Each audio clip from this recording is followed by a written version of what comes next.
Hello, everyone. Thank you for joining us today. My name is Yasmina Greco. I'm with O'Reilly Media, and I will be your host for today's webcast. Today, folks, we have Bitsy Bentley presenting Designing for Data-Driven Organizations. Bitsy is the Director of Data Visualization at GfK Custom Research, a global market research firm. Bitsy designs data visualization applications to tell compelling stories about research data. In addition to developing new methodologies and templates for current GfK design processes, she also educates colleagues on current and emergent visualization tools, techniques, and best practices. Bitsy spoke, folks, at our Strata conference we had back in October, and her session was so well attended and received that we have her today for you all to present the webcast, and we're really excited that she's with us. As we get things started, I'd like to go over a little housekeeping to help you get the most out of today's webcast. You'll want to open your group chat widget if you haven't already done so. This is where we can interact with each other during the event and where you can submit your questions for Bitsy. We find that our audience usually has a lot of good knowledge to share, so we encourage you all to chat freely during the event. However, if you have questions for Bitsy, please preface them with a capital letter Q so we know that they're for her and we can make sure she sees it for Q&A. And folks, as you can tell, this is a live event, and if you hear sirens in the background, we apologize for that. If you should have any trouble during the event, folks, please take a look at your help widget. If you continue to have trouble, just post it in the group chat and one of our staff will help you right away. For choppy audio or stalled visuals, please try refreshing your window. And remember, the best thing you can do for a good audio stream is to close any apps that could interfere. People always ask, so we'd like you to know we are recording today's webcast, and we'll have the archive ready usually within 48 hours. And folks, at this time, it is my pleasure to turn the program over to Bitsy for her presentation. Hello, Bitsy. Hi, Yaz. Thank you so much for that lovely introduction, and I apologize for the sirens as I'm here at home doing this webcast today. This presentation is going to be done in 3 parts. In the first part, we're going to talk a little bit about data visualization, what that means, and I'm going to introduce the data visualization landscape. In the second part, I'm going to talk a bit about our philosophy of data communication at GfK and the work that we do. And then thirdly, I'm going to talk about sort of a few things to consider as you're designing for a data-driven organization. And this is specifically when thinking about designing any type of visualization, but the focus here is really on interactive visualization and data exploration. So to start with, something that's been sort of interesting for me, I've been working in data visualization for the last 8 years or so, and working in market research and doing data viz for market research. And when people hear that I work in data visualization, there's typically a lot of questions that come up about hey, I've got this idea for this application that I want to design, but I really need a visualization that's going to be able to make it sing. And one of the things that I've found is that this one term of data visualization tends to mean a lot of things to every different person, right? So sometimes people approach me with problems that are really they're information design problems, and it's about sort of the organization of information within an application and the way that information is accessed, which may or may not include data. And the reason why I bring this up is because I think, particularly in this world that we're living in right now, there is this sort of one term that means all these different things, and a lot of people are very interested in data visualization. It's sort of become a buzz term, but there haven't been a lot of really good discussions around, what that term actually means. And I used to describe it as being the combination of art and science and communication coming together, and that sweet spot in between those 3 things is really what data visualization is all about. And then it's sort of grown for me a little bit more to talk about how data visualization is more than just infographics. I think that tends to be the first way that people approach data communication, and it tends to be a very accessible way of approaching data communication. But there's really a broad landscape of data communication techniques that are out there that serve different purposes. And so to that end, we created sort of a landscape for describing the overall, the variety of different approaches that a person can take when it comes to data communication and data exploration and the visualization of data. So the way that I like to sort of lay this out is that if you consider a continuum where on one side you've got, just show me the facts, I just want the numbers. And on the other side you've got, an audience that's saying, I really want to know what the story is, give me the detail. And then you layer on top of that, a more sort of formalist and artistic sensibility and an ability, a sensibility that's much more about aesthetic versus a very functional sensibility that is about the function of the communication of the data, and you end up with sort of these different visual communication techniques that are all a part of this overall sort of data visualization umbrella or data visualization landscape. So a couple examples of that. The first example is a piece that's done by Jonathan Harris and Sepp Kamvar. It's called We Feel Fine. And it's this really lovely exploration of sentiment data that's been scraped from the internet through various blogging platforms. And this is a visualization project that was done in the mid-2000s. And it's a really interesting, very sort of exploratory way of working with all of these different numbers. And there is definitely a lot of beauty in this piece. But at times, there isn't a lot of analysis that's happening necessarily within this particular piece. Another example that we have is the work that's done by David McCandless, and Information is Beautiful.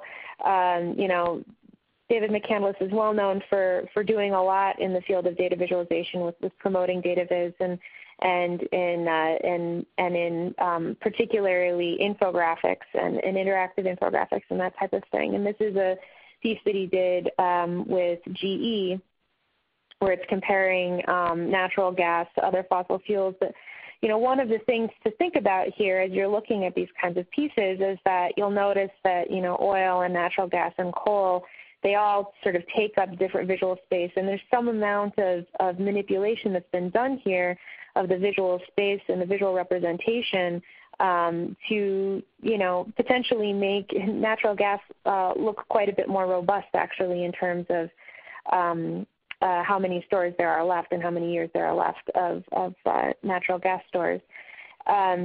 Using area relationships and linear relationships, there's a lot of challenge there because it's easier to see a linear relationship than it is to see an area relationship. And sometimes in infographics in particular, you'll see area relationships being given the same scale as linear relationships, and it can cause sort of an optical illusion in a way that can be very good when you're trying to make a point about something, but it can also, be seen as being quite misleading, actually, because you're not giving an apples-to-apples comparison necessarily. So that's sort of one example of using formal elements to really make a point as you're telling a story. The third example I have here is from the team at the New York Times. I really enjoy a lot of the work that's being done by the New York Times. And this is nice because it provides a level of annotation within the data graphic, and there's interaction that happens there, but there's also sort of a storytelling aspect that winds through it as well. And then our final example is Hans Rosling's Gapminder, which is a rather famous and storied example, dealing with the issue of time. But one of the things that I like about the Gapminder tools is that they're really tools, and they're there for data exploration and for being able to do sort of free-form exploration of the data to be able to start to look at patterns that are happening in the overall, and then be able to bring those together. So thinking about this, I really think of there as being, sort of 4 main different patterns that happen within data visualization. So in the upper left quadrant, these are where we see really patterns of experimentation, and this is where we're seeing a lot of data art happening. In the upper right-hand quadrant, this is where we're seeing patterns of persuasion, and this is where we're seeing a lot of data visualization for marketing, where you're trying to tell a really pointed story and you're trying to persuade people through the presentation of data. In the lower right-hand corner, where you have this sort of very functionalist sort of aesthetic, but there's also a storytelling aspect. This is sort of the descriptive data visualization. So this is really looking at data visualization from a journalistic point of view. And then in the lower left, we have, looking at these raw numbers and wanting to be able to delve through and really understand and grok a data set. And this is sort of the realm more of the analyst, and these are sort of the discovery patterns that we look at in data visualization. And when we talk about designing for data-driven organizations, there might be, thinking about what it is that you're trying to do with the data that you have. Are you trying to explore and understand it? Are you trying to describe it? Are you trying to persuade an audience about something that they really need to care about using that data? That has a big impact on sort of the form of the visualization that you would choose to use. And the main thing that I really want you to be able to take away from sort of looking at the data visualization landscape like this is that the visualization that you would use for doing analysis is not the same as the visualization that you would use for telling a story, and it's not the same as the visualization that you would use to persuade somebody if there was an issue where you really wanted to help them understand. So in the work that we're doing at GFK, we tend to break it apart like this, and so when we're looking at the individual audiences that we're working with, we try to keep this in mind. So that really brings me to the first major point here, which is what you're really aiming to do in designing for a data-driven organization is match the data communication to the audience that you have at hand. And there are really sort of 2 different people that I look to for inspiration in my own work. The person on the left here is a man named Dieter Rams, who was the head of design at Braun. And Rams has written quite extensively about functionality and design. And if you look at a lot of the work by Jonathan Ives and the team at Apple, you can see a lot of direct referencing happening to the work, the mid-century and 1970s and 1980s work that Braun's team was doing under the direction of Dieter Rams. And one of his principles of good design is that good design is as little design as possible. So you want to really boil the design down to its essential mechanics and make it as invisible as possible. For me, in the work that I do, one of the times that I really feel I'm most successful is when somebody looks at or interacts with an application that I've been designing, and they take it for granted, and they say, well, of course this is the way that it's supposed to function because this is, it just works, right? And so that's sort of a part of my design inspiration as an information designer and somebody who does data visualization. The person over on the right-hand side of this slide is not a designer. His name is John Tukey, and he's a statistician that was a pioneer in the field of exploratory data analysis. And one of his quotes that to me is incredibly meaningful is this idea that the picture-examining eye is the best finder we have of the wholly unanticipated. And much of Tukey's work was done in a time period where the tools were not necessarily available that are available now to do rapid, iterative visualization processes. He developed a number of different techniques, one of them being the box plot for being able to look at distributed number sets in a very concise and precise way. One of the things that I like to think about when I think about Tukey is, this idea of I want to see the data in as many different ways as possible as I'm analyzing the data in order to really understand sort of what's going on there. And in a way, these two figures, it's almost like you're dealing with this idea of, the visualization that you use to describe the data is different than the visualization that you use to understand the data. Well, Tukey's work was really, as a statistician, I want to understand this data set. And Rams's work as a designer was really, I want to communicate how you use this product in such a beautiful and compact way that you just get to take it for granted. So a couple different examples of what that might look like. Infographics. This is an infographic that was done by somebody on my team. Infographics are great because they're sort of like this concise, bite-sized bit of information, but they're maybe not necessarily as good at showing data in other ways or doing, a real deep and thorough understanding of a particular data set. There might be other ways of looking at the data that would be that would reveal a different type of story, right? Rather than sort of a narrative like that, what if you wanted to really display the complexity of what was happening over the course of time? This is a data graphic that was done by another person on my team, where we're looking at sort of the different order of the top 10 market research companies in North America and seeing the rankings change over the past 20 years and really getting an understanding of how much consolidation there's been within the market research space and the different mergers and acquisitions. So it's sort of telling this story that's a different type of narrative, and it's really drilling in on one specific aspect of that, which is consolidation over time. There also might be, one of the things that we deal with in our work is dealing with sort of more diagnostic items where, this is an example of a data graphic that was done by another person on my team, where we're dealing with the issue of price thresholding and being able to understand something from sort of a very tactical standpoint. Is the price really at the correct price for this product? And how do I compare that across these different brands?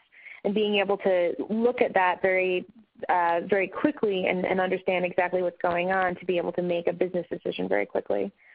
And then finally, this is another example of an interactive application where we're doing a lot of comparison over time of different data points, and we want to be able to use that data in different ways so we can download it and we can email it and we can interact with it in more meaningful ways.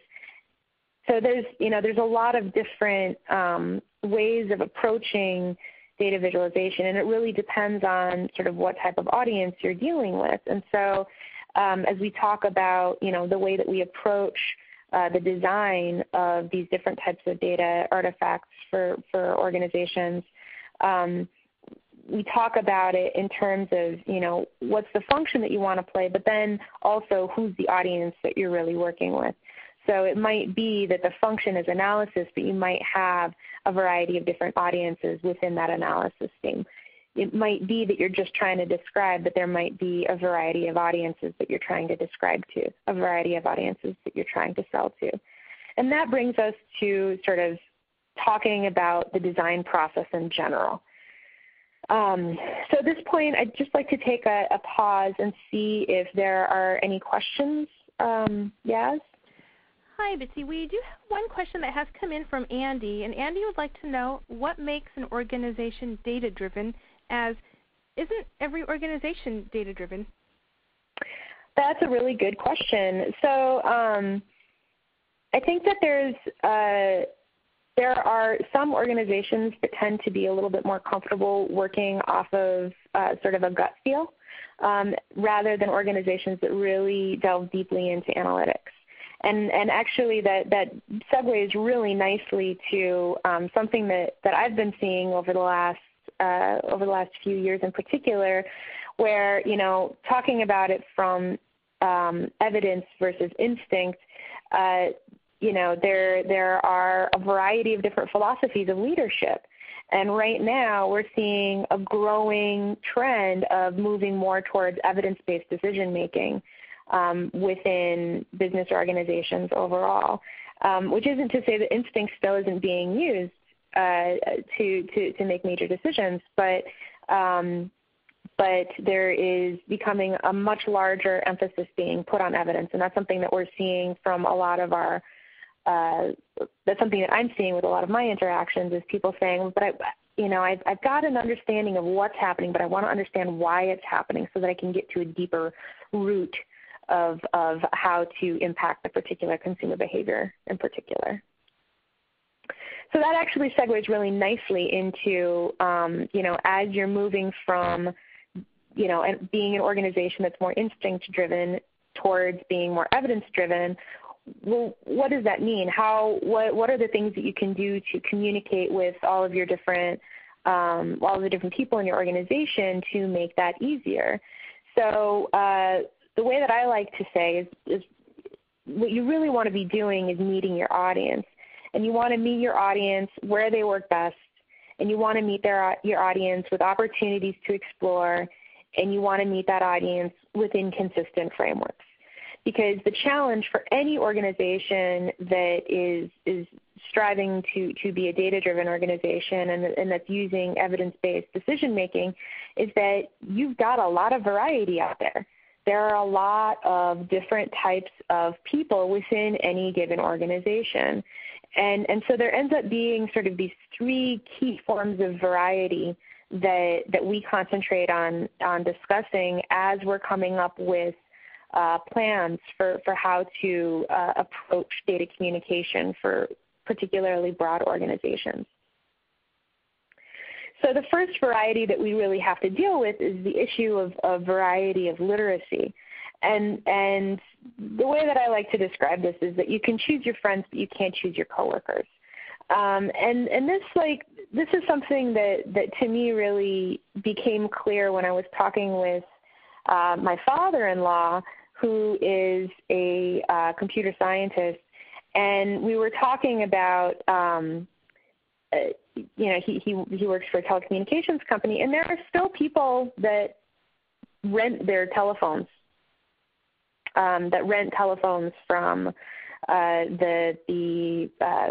from AT&T essentially, and I find that a very interesting phenomena because the people that you work with, they may or may not own smartphones, right? And I'm of a younger generation where pretty much everybody that I know personally that I'm friends with has a smartphone, but the people that I work with don't necessarily all have smartphones necessarily, right? And there's also sort of like different varying levels of, so that's a form of technological literacy, right? There's also varying forms of statistical literacy within a particular organization. So there might be some audiences and some people within an organization that feel much more comfortable dealing with things like dials versus those who really want to get into a deeper understanding and use something like a Tukey box plot to be able to look at the the variation of information, to look at the distribution of data or distribution of responses within a particular set. So, where does your audience end up netting out? Do you have an audience that's more statistically literate? Do you have an audience that's less statistically literate? Do you have audiences that are more or less technologically literate? What's the penetration of tablet usage within your organization? There are things that are definitely being embraced by early adopters, but there are other folks that might not necessarily be so excited about it. So it's a good idea to sort of keep in mind that there are a variety of different types of literacy that are out there. And the way that we attack that literacy issue is by making sure that as we present information, we keep that information within consistent frameworks. And what that means is that if you've got your organization, so we're dealing mainly with survey-based research data, if we're going to categorize that research data, we want to make sure that throughout the entire organization, that categorization is being used very consistently. So we've got consistent categories going from, the people who have less statistical savvy to the people that have more statistical savvy. So that as we talk about more and more complex forms of analysis, we're still at least talking about the same sort of meta-organization of the data, and we're still talking about the same sort of meta-categorization of what's happening within the data. So the second type of variety that we really deal with is the issue of variety of goals. And this variety of goals issue, it really stems from the fact that there are a lot of different decisions that are being made throughout an organization using the same data.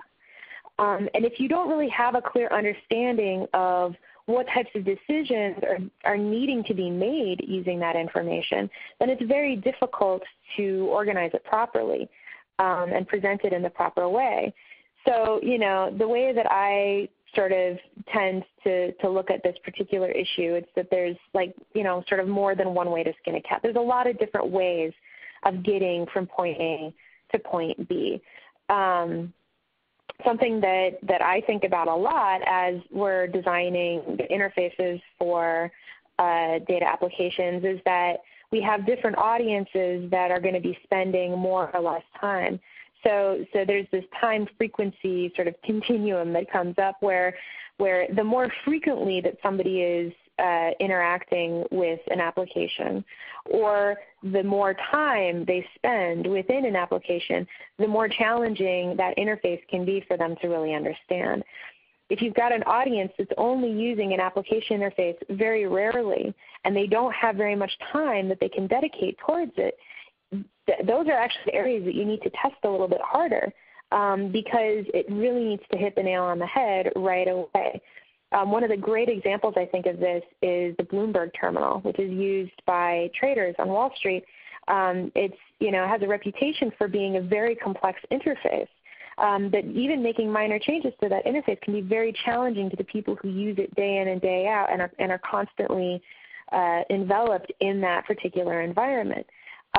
So, one thing to sort of keep in mind is you might have sort of a more tip of the iceberg, very sort of senior executive audience.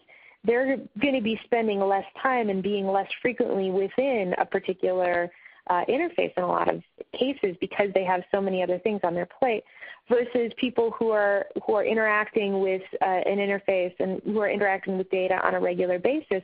There can be an extra added layer of complexity there for them because they're going to learn the interface over time. So that's just sort of one thing to think about. I like to sort of think about it in terms of, from the tactics versus strategy item.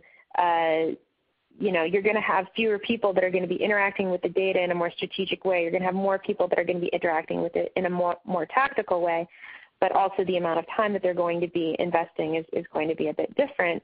And so the major takeaway here is that, sorry, having a couple issues with my slides. The major issue here is that if you've got a variety of goals that you're dealing with, you need to be providing an opportunity to explore. So one of the things that we've done is we'll take the same data set and we'll present it in a variety of different ways to get at the tactical goals that people have and also to get at the strategic goals that they have. So within a consistent framework, so making sure that the data are consistently being categorized the same way, but having the ability to say, I want to, look at the data in this way in this area where I'm, here in my overview, I've got the things that I need at my fingertips versus over in the exploration area where I can do sort of more deep dives and get to understand what's happening and be able to slice and dice the data a little bit more efficiently. So that's sort of the second variety that we're dealing with, is the variety of goals. And the third variety that we deal with is this idea of the variety of values. And this really gets into some of the ideas of incentivization and the idea that you get what you pay for in a lot of cases. So what does that mean? Well, that means that depending on how you incentivize and the people within your organization, they're going to be caring about different things. So to get back to, excuse me.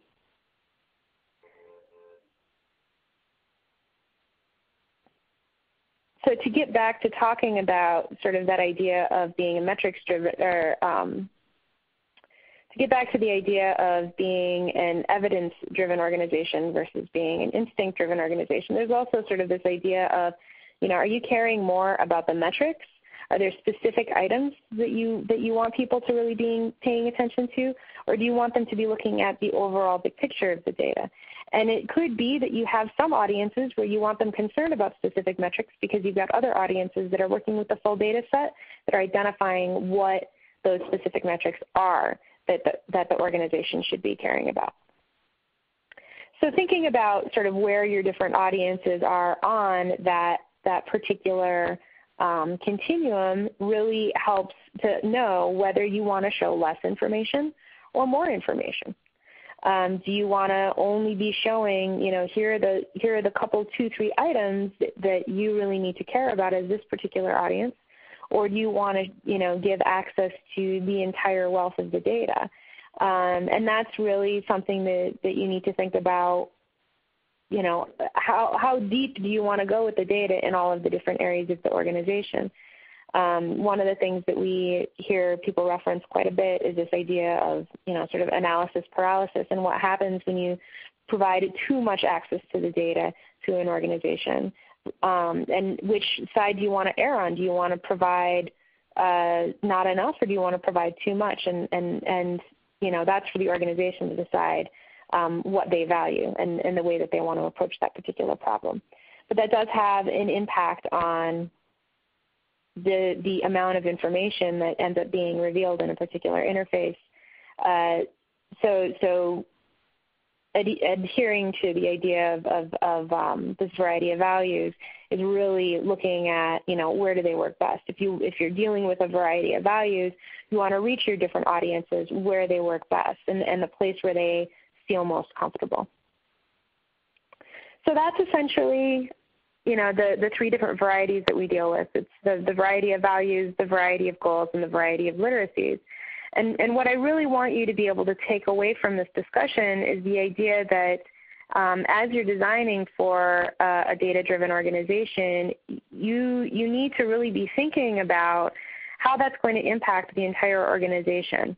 So, making sure that you have consistent frameworks allows the entire organization to be able to have a conversation about the same data in similar ways.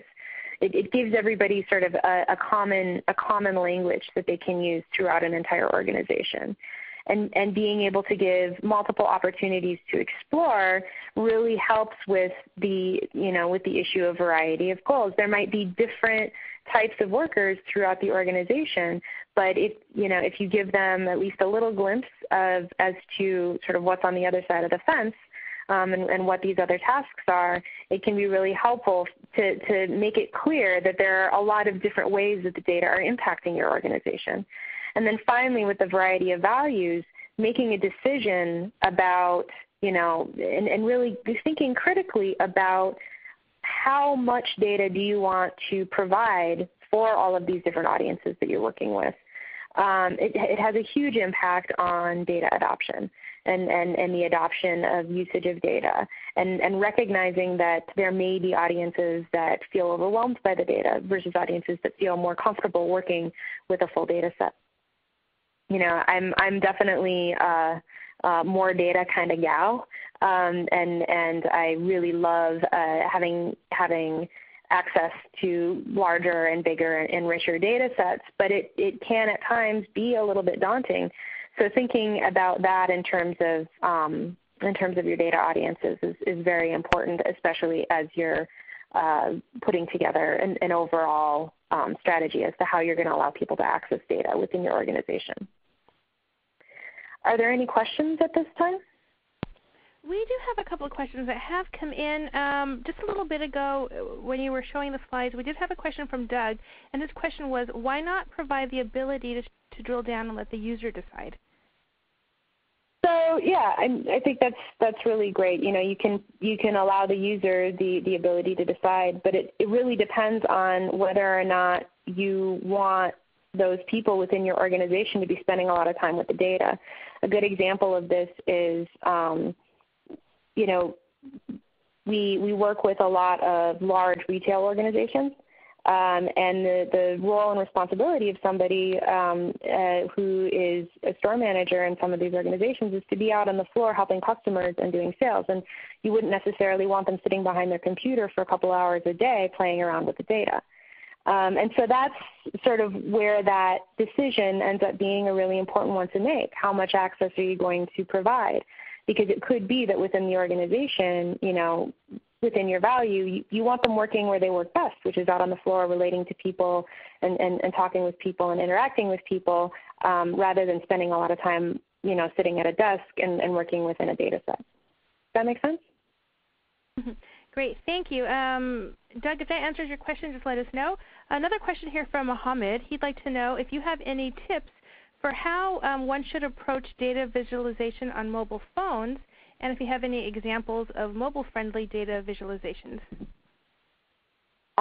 So in terms of mobile phones, it can sometimes be really challenging when you're dealing with mobile devices. I prefer to design for tablet devices because a lot of the visualizations and data sets that we deal with are highly multivariate, and there's a lot of information in them. They tend to be very dense. So I like having sort of more bigger, better screens. But one of the things that we do with mobile devices is try to look at sort of what are the tactical decisions that people are making, so that they can sort of have data-driven recommendations in their pocket. One example of this is like doing a meeting planning application, essentially. So there are 2 or 3 key issues that your team needs to be working on this week when it comes to customer satisfaction, that type of thing.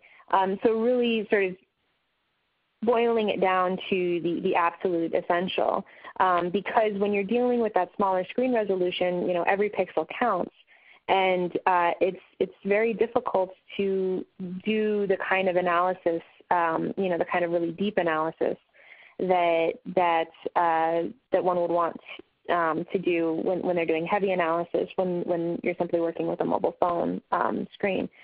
So that's where I prefer to design for tablets in that type of case, because it gives you a little bit more screen resolution, and also it gives you a little bit more space to play around with. It's nice to be able to have things that you can sort of like save and then reference later on mobile phone, but that wouldn't necessarily be an area where I'd want to be doing a ton of analysis patterns. Thanks, Bitsy. And that is a great segue into Daniel's question, where he asks, are you suggesting with a mobile phone it's more of a do this rather than a tool for what does this mean? Yeah, I think that would be what my experience has been with mobile devices, particularly when you think about, first of all, there's the issue of the amount of screen resolution that you have, and second of all, there's the issue as well, like, a lot of the work that my team and I do, we do for very large organizations where people don't necessarily have smartphones. They might have smartphones in the form of BlackBerries, where the information resolution is even lower, right?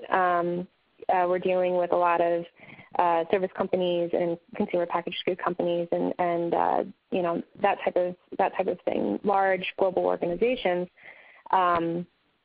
So from that aspect, having that in your pocket, it's much more effective to have, do this, or maybe a really sort of brief planning tool, but not something where you're going to be, really delving into the deepest data possible.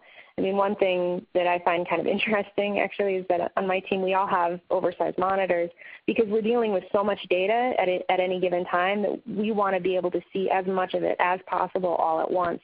so that we can draw together those visual correlations to be able to come up with the best representation of the data for the particular issue that we're trying to discuss or trying to explain or trying to work within. Yeah, so I would say bigger screens, not smaller. Great. Thank you so much. And I'm not seeing any additional questions right now, so we'll turn it back to you. All right. Well, so that is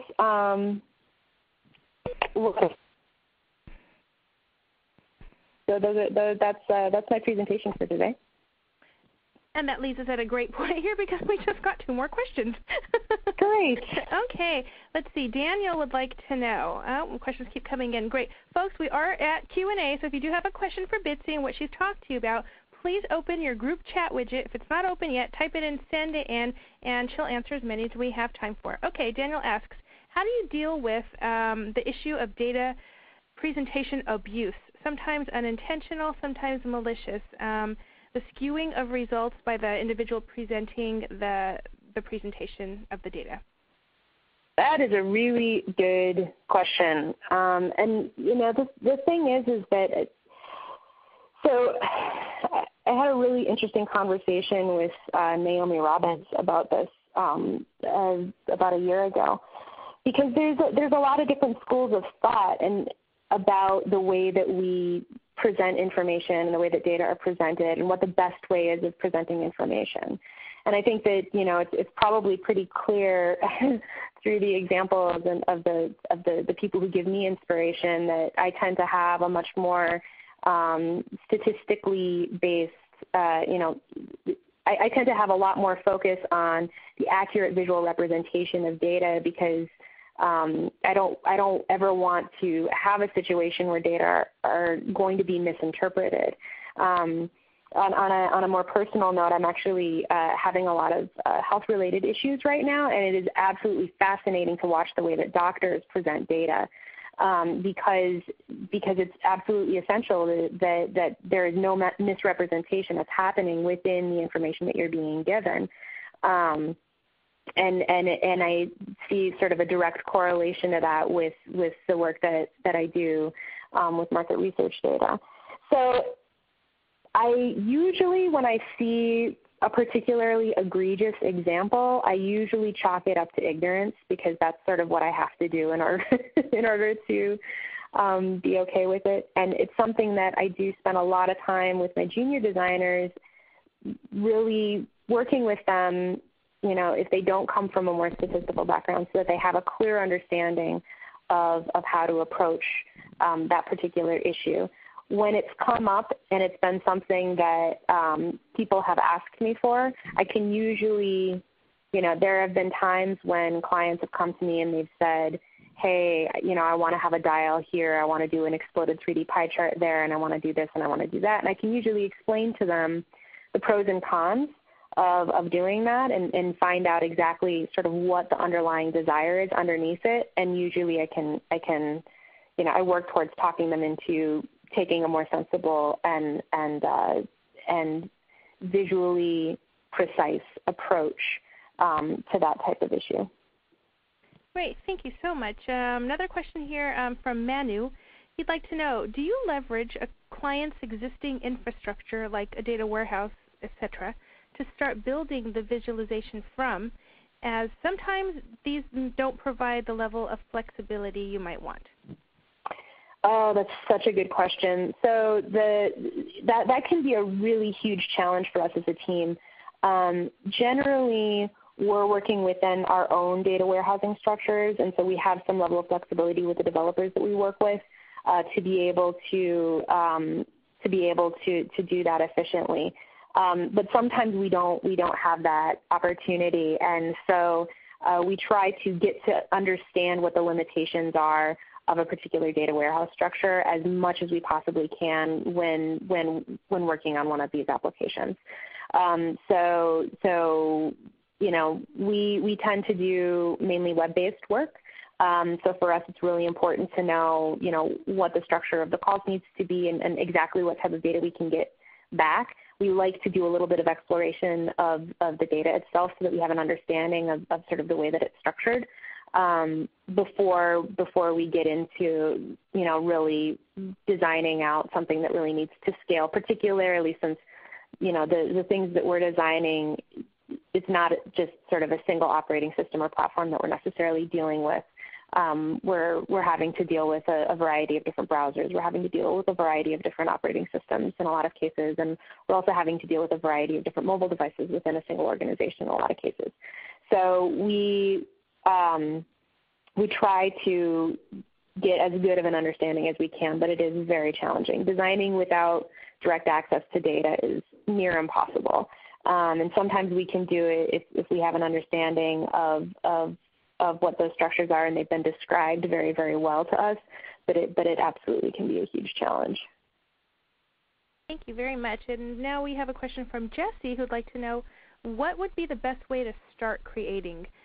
Simply get a bunch of data and experiment? Do you have any tools you could recommend? Absolutely. I am a huge fan of graph paper and pens. I spend a lot of time with dry erase markers as well and whiteboards. And I also spend a lot of time in Excel, believe it or not. Excel and Tableau are probably my two favorite places to start when I'm working within a large data set. It really depends on what it is that you're trying to accomplish. And that's why I always sort of, one of the really nice things about the work that my team and I do is that, it's pretty much all client-driven, and so there are sort of very specific problems, very specific business problems that we are trying to address through the application of data. And so it provides us with a really nice framework for working with the data, because it's not just sort of a broad-based exploration like, oh, let's see what we can find. It's like, oh, we have an issue with X, and here's the data set that we can have. Can this data set reveal something about this issue that is X? And so we sort of have a better understanding of what it is that we're looking for. But I do have to say that don't underestimate the power in a simple tool like Excel. There's a phenomena in market research called scale usage heterogeneity, which essentially means that if you look at differentiated cultural cohorts, so say a Hispanic sample versus an Asian American sample, they will at times use the scale of a 5-point scale question. So on a scale of 1 to 5, where 1 is bummed and 5 is pumped, how bumped or pumped are you? They'll use that scale differently, and so there's this the usage of the scale is heterogeneous. So if you looked at histograms of all of the 5-point scale questions and looked at them all sort of lined up against one another, you would see sort of more similar patterns happening within the, say an African American cohort, where they tend to use more threes and 4s versus, a Hispanic cohort might use more like, 2s and 3s. And it's kind of like a difficult thing to get your head wrapped around. But if you use something as simple as just using conditional formatting in Excel, you can actually see scale usage heterogeneity within a data set. And so, if you're looking to get started, I think that the thing that Tukey says about exploratory data analysis is that all you really need to do exploratory data analysis is some graph paper and a pencil and a sense of curiosity. And that curiosity is really what gets you started. And so you look at something and you say, I wonder why that's that way. And then you see if there's any other related data that's sort of similar to that. If you're just interested in sort of doing some broad-based exploration, Google Public Data Explorer is kind of cool because there's a few different data sets that are within there. Also, Data Market is really fun to play around with, because you can start to sort of, look up and see if there's, relevant stories from The Guardian that would, potentially be attached to a particular timeline issue with some publicly available data sets. The United States Census has a lot of publicly available data sets that are really fun to work with and take a look at.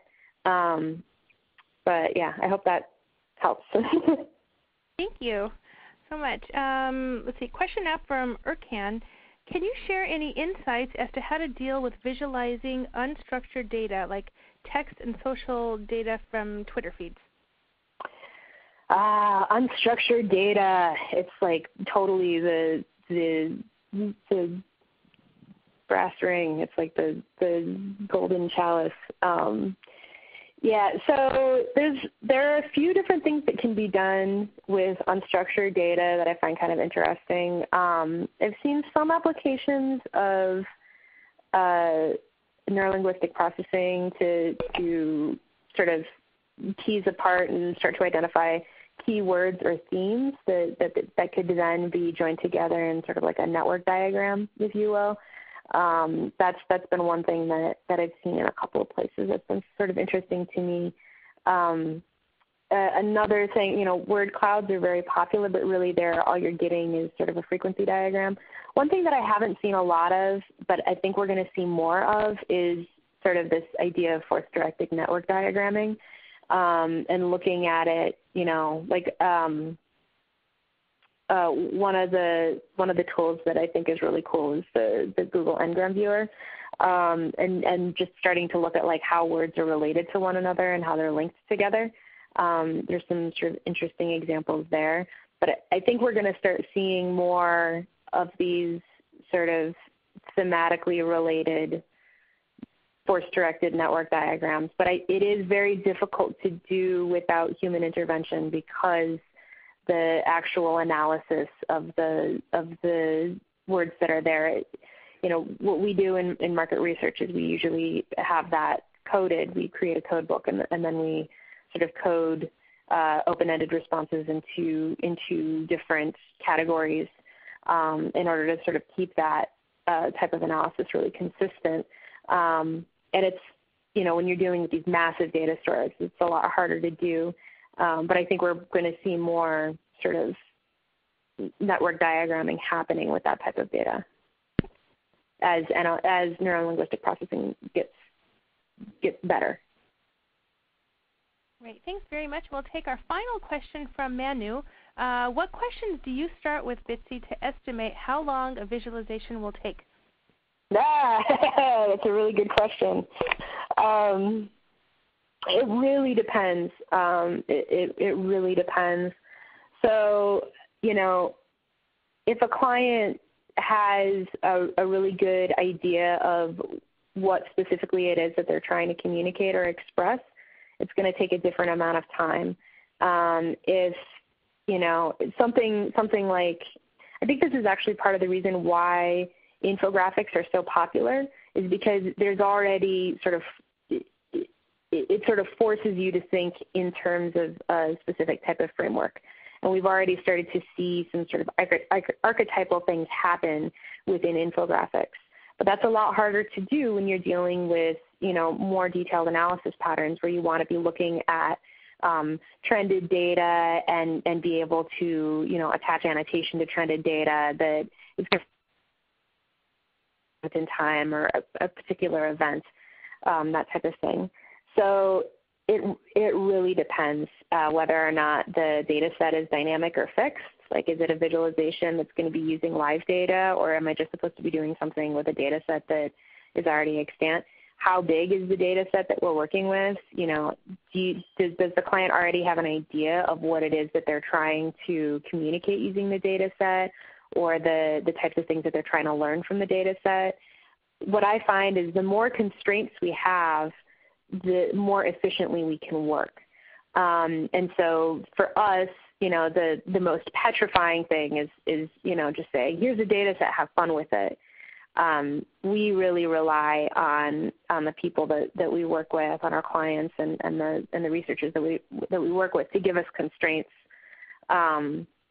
Because when you don't have constraints, it's very difficult to actually be creative, because you're constantly trying to figure out what it is that this thing actually needs to be. And in a lot of cases, you end up sort of feeling like you're working towards a moving target.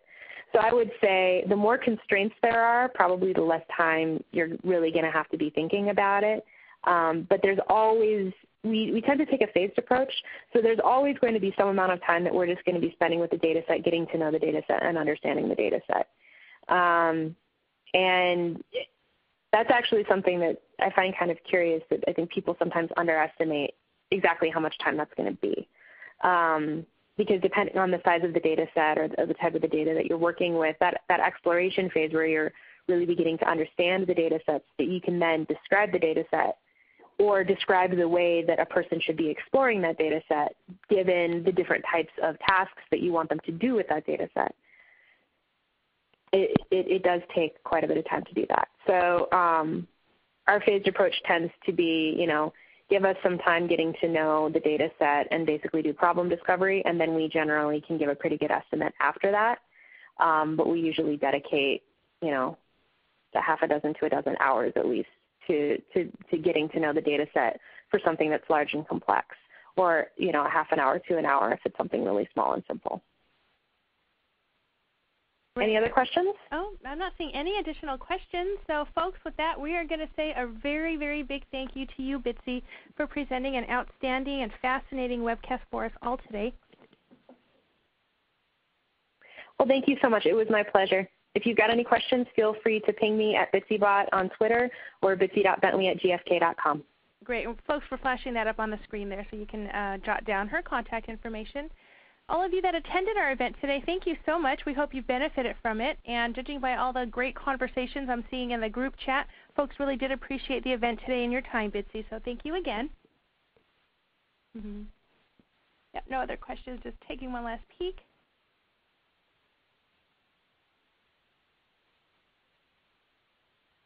Okay. Sorry if we missed Jesse. Jesse did. It was kind of related to your question, or the question earlier about Excel and data. I just wanted to know what your preferred method for receiving information was. Oh, my preferred method. It depends on the data. I usually tend to get things in a CSV file or an Excel file, and then I will, usually map it to whatever it needs to be. It depends on, it sort of depends on the project, I guess, but generally I prefer to receive something in a comma delimited or tab delimited format so that I can have a lot of flexibility with it. But I also like working with APIs as well, which, it depends on whether, it really depends on whether or not the data set is static or fixed. So I guess for me, I would say, if I'm doing like an online interactive thing, I prefer to know exactly how the API is structured so that I know what I can call and what type of limitations I have in terms of the type of data that I can access. And then if I'm working on something that's more static, I prefer to receive it in like an Excel file or a CSV file, something like that. Any other questions? No other questions. I'm so glad we were able to get that last question answered for you out there. Bitsy, thank you again. Thank you, everyone. This will conclude today's webcast. Goodbye, everybody.